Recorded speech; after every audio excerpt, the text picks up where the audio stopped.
ఫోటిక్ మండలం గల మరొక పేరు యూఫోటిక్ మండలం. మానవుల్లో విసర్జక అవయవం యొక్క ప్రమాణం నెఫ్రాన్. జీర్ణాశయంలో విడుదలయ్యే ఆమ్లం HCl. పెన్సిలిన్ అనేది ఒక జీవనాశిని. కోపం, బాధ, ఆనందం వంటి భావావేశాలను నియంత్రించినది ద్వారగోర్ధం. శరీరం నుండి NaCl చెమట ద్వారా బయటకు పోవడం వల్ల కాళ్ళు అతిగా నొప్పి పెట్టడం, కొంకర్లు పోవడం జరుగుతుంది. ఈ స్థితిని ఏమంటారు? వేడి కొంకర్లు అంటారు. వేడి కొంకర్లు. హరితరేణువు ఏ ఆకారంలో ఉంటుంది? చక్రాభం. జీర్ణాశయం ఆంత్రమూలంలోనికి తెరుచుకునే చోట ఉండే సంవరణి కండరం పైలోరిక్.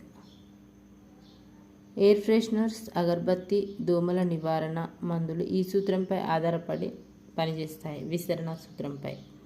ఏ విటమిన్ లోపం వల్ల చిగుళ్ళు రక్తం కారడం జరుగుతుంది? చిగుళ్ళు వాయడం, రక్తం కారడం. Vitamin C.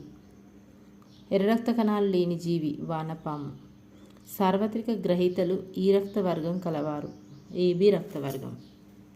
ఎక్సోబయాలజీ అనగా అంతరిక్షంలోని జీవుల అధ్యయనం. కాలేయం ద్వారా విడుదలయ్యే పైత్యరసం కొవ్వు పదార్థాలను జీర్ణం చేసి చిన్న చిన్న రేణువులుగా మార్చే విధానాన్ని ఏమంటారు? ఎమల్సీకరణం. జీవులలో అత్యధిక మొత్తంలో ఉండే రసాయన పదార్థం నీరు. కుటుంబ నియంత్రణకు స్త్రీలలో చేయు శస్త్రచికిత్స పేరు ట్యూబెక్టమీ. కాయం ఈ స్థితిలో ఉండును. ఆమ్లస్థితి. భారత వ్యవసాయ పరిశోధనా సంస్థ IARI ఏ ప్రదేశంలో నెలకొనుంది? న్యూఢిల్లీ. మూత్రం పసుపు రంగులో ఉండుటకు కారణం యూరోక్రోమ్. సముద్రపు నీటి నుంచి మంచినీటిని పొందే పద్ధతిని ఏమంటారు? డిసాలినేషన్. ఓజోన్ యొక్క రంగు ఏది? ఓజోన్కు రంగు అనేది లేదు.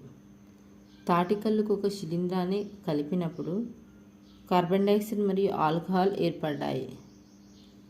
ఆ ప్రక్రియ పేరు, ఆ శిలీంధ్రం పేరేంటి? వరుసగా కిణ్వన ప్రక్రియ అంటారు. ఈస్ట్.